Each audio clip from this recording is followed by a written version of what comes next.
नमस्कार, PP news line के prime time में आप सबका स्वागत। मैं हूं रजनी अनुपम। आइए नजर डालते हैं अब तक की प्रमुख सुर्खियों पर। अनंतनाग जिले में एक निजी स्कूल में काम करने वाले 2 गैर कश्मीरियों को आतंकियों ने बनाया निशाना।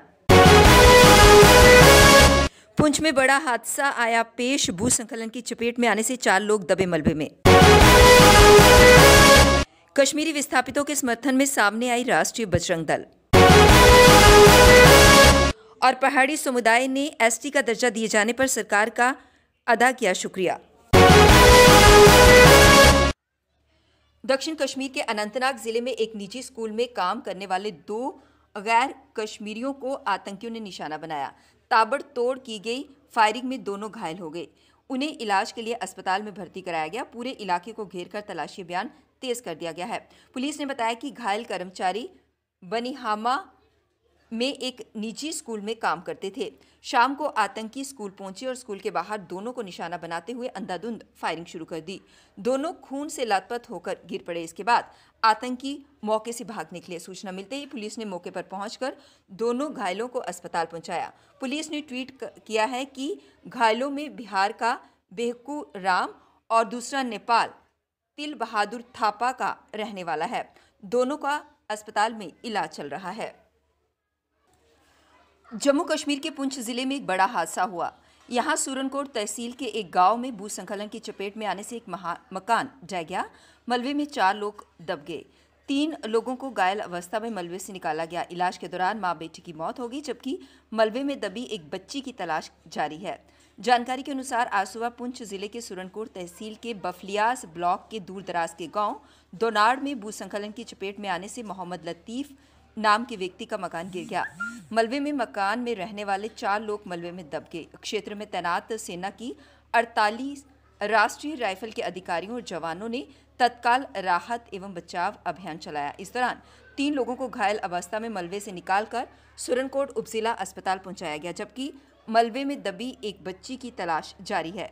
मरने वालों में मोहम्मद लतीफ की पत्नी और बेटी शामिल हैं। पहाड़ी और भाजपा नेता सज्जाद नकवी ने पहाड़ी एसटी के पक्ष में सरकार के फैसले का स्वागत किया। पहाड़ी और भाजपा नेता सज्जाद नकवी ने आज कहा कि ये सही समय है जब पहाड़ी को एसटी का दर्जा दिया गया है। उन्होंने गृह मंत्री अमित शाह और पीएम मोदी को धन्यवाद दिया। नकवी ने कहा कि वो सरकार के शुक्रगुजार हैं। शेड्यूल ट्राइब ने ये अपना फरमान जारी किया कि कमीशन की बार की बैठकों के बाद, रजिस्ट्रार जनरल ऑफ इंडिया की बार की बैठकों के बाद फाइनली कहा कि पहाड़ी आर्टिकल 342 के तहत हर एक वो पैरामीटर जस्टिफाई करते हैं जो किसी भी कम्युनिटी को भारत के अंदर एसटी देने के लिए होती है। और आज हमारे लिए खुशी का दिन है, हर्ष का दिन है, उल्लास का दिन है। इसी सिलसिले में 30 दिन का, 1 महीने का हम जो सेलिब्रेशन का कार्यक्रम है, राजौरी पुंछ के 30 ब्लॉक है, वहाँ 75% आबादी पहाड़ी लोगों की है। 30 के 30 ब्लॉक में उसके अलावा उड़ी, करना, बोनियार, जहां 16% पहाड़ी रहते हैं, और सेंट्रल कश्मीर और बाकी जो हिस्से हैं साउथ कश्मीर, वहां पे भी हमारे कल से ही प्रेस कॉन्फ्रेंसेस हो रही है पहाड़ी ट्राइब एसटी फोरम की। और आने वाले समय में लोग इनवाइट कर रहे हैं पहाड़ी ट्राइब एसटी फोरम को कि आप आइए, हम सेलिब्रेट करना चाहते हैं, हम अपनी खुशी भारत सरकार के प्रति एक्सप्रेस करना चाहते हैं, हम होम मिनिस्टर साहब के प्रति अपनी खुशी एक्सप्रेस करना चाहते हैं। और इतनी बड़ी सौगात जो मिली है ऐसी दबी कुचली कौम को, यह सौगात हमारी नस्लें, हमारी पीढ़ियां कभी नहीं बोलेंगे। और इसी खुशी में आज हम हेल करते हैं गवर्नमेंट ऑफ इंडिया को कि वो जो कहते हैं वो करते हैं। सबका साथ, सबका विश्वास, सबका प्रयास का जो नारा था वो नारा आज जमीनी रूप में, हकीकत की रूप में सामने आया है। कश्मीरी विस्थापितों के हक में आज बजरंग दल सामने आया। उन्होंने कहा कि बार ये विस्थापित सरकार से आह्वान कर रहे हैं, लेकिन सरकार है कि आंखें मूंदे बैठी है। अब तो हद इतनी ज्यादा हो गई कि इन लोगों की तनख्वाह तक बंद कर दी गई है, जिससे कि इनके घरों का गुजारा कर पाना काफी मुश्किल हो रहा है। इसी को लेकर उन्होंने प्रदर्शन किया। और सरकार बड़े दावे करने का काम करती है कि वहाँ हालात ठीक है। अरे हालात ठीक है तो कल वहाँ पर टारगेट क्यों किए गए 2 हिंदू? क्यों टारगेट? सिर्फ जो दिल्ली से मंत्री चलते हैं सीधे कश्मीर के अंदर पहुँच जाते हैं। भारी सुरक्षा के बीच में वो मंत्री जो है वो चक्कर लगाकर दोहरा कर वो चले जाते हैं और ये दिखाने का काम करते हैं कि कश्मीर के हालात ठीक है। अरे कश्मीर के हालात अगर ठीक होते तो ये मुलाजिम जो है यहाँ पार नहीं पहुँचा। 168 दिन हो गए, 100 तो कहा 200 पूरे होने वाले हैं अभी। और इतनी देर से ये धरने प्रदर्शन है, क्या सरकार ने इनको बुलाया? क्या किसी यहाँ पर किसी भी बड़े ब्यूरोक्रेट या किसी बड़े अफसर ने इनको अपने पास बुलाया? क्या इनकी बात सुनी? नहीं, केवल कमेटियां बना दी गई, वो फिर बंद कर दी गई, फिर कमेटी बनाई, वो जो कमेटी बनाई वो हिमाचल में इलेक्शन करवा रहे हैं। अरे किस प्रकार से इनके मसले हल होंगे? किस प्रकार से इनको सुना जाएगा? अरे ये तो केवल हिंदू मारा जा रहा है, पर हिंदू को सुनने वाला कोई नहीं। जम्मू कश्मीर के उपराज्यपाल मनोज सिन्हा शुक्रवार को जम्मू स्थित कश्मीरी पंडित पूरन कृष्ण भट्ट के आवास पर उनके परिजनों से मिलने के लिए पहुंचे। इस दौरान उनके साथ जम्मू जिला उपायुक्त अवनी लवासा, एडीजीपी जम्मू मुकेश सिंह व अन्य अधिकारी मौजूद रहे। उपराज्यपाल मनोज सिन्हा ने परिजनों के साथ संवेदना व्यक्त की।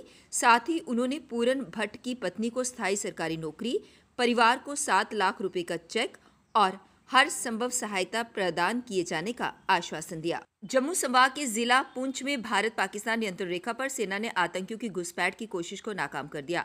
इसके लिए सेना ने ऑपरेशन बंदी नाला चलाया। इसमें एक आतंकी मारा गया। सेना ने मौके से हथियार भी बरामद किए। सेना के अधिकारियों ने बताया कि जवानों ने पुंछ सेक्टर के सीमांत क्षेत्र में 3 घुसपैठियों को देखा जो नियंत्रण रेखा से देश की सीमा में घुसने की कोशिश कर रहे थे। घुसपैठियों को सैनिकों ने चुनौती दी तो उन्होंने गोलियां चलाना शुरू कर दी। इसके बाद दोनों तरफ से भीषण गोलीबारी हुई। इसमें 3 आतंकवादी घायल हो गए।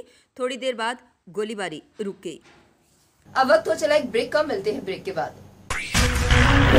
रंगीन खबरों की परत दर परत खोलता है तबसरा, बयां करता है खबर के पीछे की कहानी। तीर पंचाल से सब कुछ दिखता है।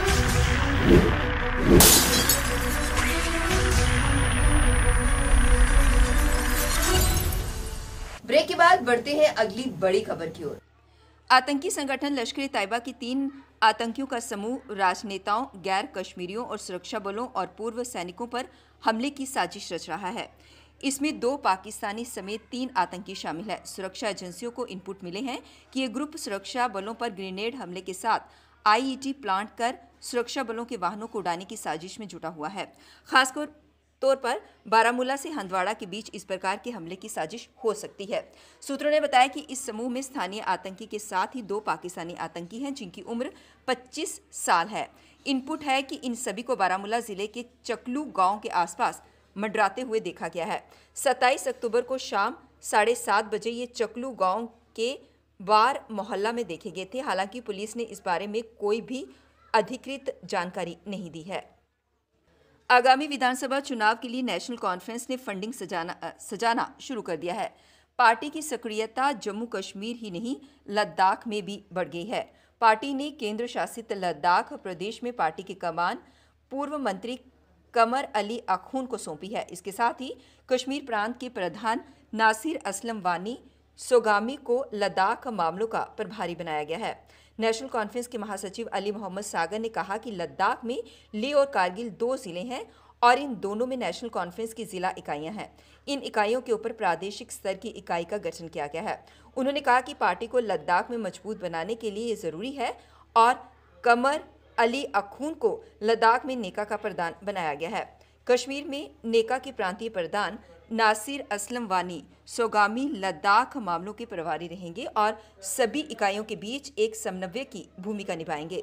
जम्मू संभाग में कानून व्यवस्था की स्थिति बनाए रखने और आतंकवादियों के मंसूबों को नाकाम बनाने की रणनीति की वीरवार को नगरोटा स्थित सेना की व्हाइट नाइट कोर मुख्यालय में हुई उच्च स्तरीय बैठक में जायजा लिया गया। बैठक में व्हाइट नाइट कोर के commander lieutenant general Manjinder Singh और एडीजीपी मुकेश कुमार समेत सेना, पुलिस व नागरिक प्रशासन के वरिष्ठ अधिकारियों ने भाग लिया।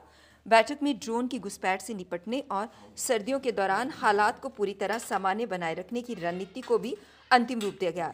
बैठक में व्हाइट नाइट कोर के commander lieutenant general Manjinder Singh और एडीजीपी मुकेश कुमार समेत सेना और पुलिस व नागरिक प्रशासन के वरिष्ठ अधिकारियों ने भाग लिया। बैठक में ड्रोन की घुसपैठ से निपटने और सर्दियों के दौरान हालात को पूरी तरह सामान्य बनाए रखने की रणनीति को भी अंतिम रूप दिया गया। टाइम के आज के इस अंक में बस इतना ही। मुझे और मेरी पूरी टीम को दीजिए इजाजत और आप देखते रहिए पीपी न्यूज लाइव। नमस्कार। जम्मू में आई टेस्टिंग की साइंटिफिक और मॉडर्न टेक्नोलॉजी के लिए हमेशा याद रखें जेम ऑप्टिशियंस, जहां पर रखा जाता है आपकी हर जरूरत का ख्याल। Gem opticians with the facility of eye exercise, A scan biometry, pachymetry और ऑटोमेटेड फील्ड एनालाइजर। और हाँ, हमारे यहाँ बढ़िया क्वालिटी के ब्रांडेड स्पेक्टिकल्स, सनग्लासेस और कॉन्टेक्ट लेंसेज मिलते हैं। आपका भरोसेमंद एक ही नाम, Gem opticians, Gandhinagar. Gem opticians, Nai Basti. Gem opticians, Amphalla. Gem opticians, Trikuta नगर।